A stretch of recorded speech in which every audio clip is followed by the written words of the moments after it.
আসসালামু আলাইকুম প্রিয় বন্ধুরা, যারা মুরগির খামার দেওয়ার ইচ্ছুক, ভাবতেছেন লাভ হবে না লস হবে, তাদের উদ্দেশ্যে আমি এই কথা বলতেছি। আশা করি আল্লাহর রহমতে দেশি মুরগা যদি পালেন তাহলে অবশ্যই লাভ হবে, কারণ আল্লাহর রহমতে দেশি মোরগ মুরগির রোগবালাই অনেকটাই কম হয়।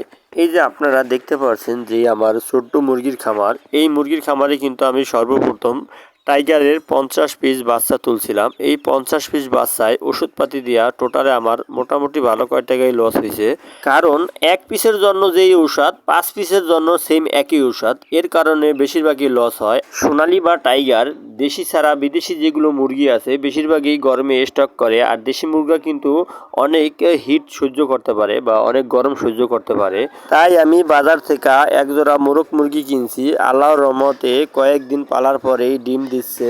এই মুরগিতে 15 পিস ডিম দিয়েছে, তো 15 পিসের 10 পিস দিয়েছি, আর ফাউমি মুরগির 5 পিস ডিম কালেকশন করে তার মাধ্যমে ফুটাইছি। তো আল্লাহর রহমতে আমার 12 পিস মুরগির ডিম ফুটছে। এই 12 পিসের ভিতর আমার 8 পিস মুরগি আর 4 পিস মোরগ।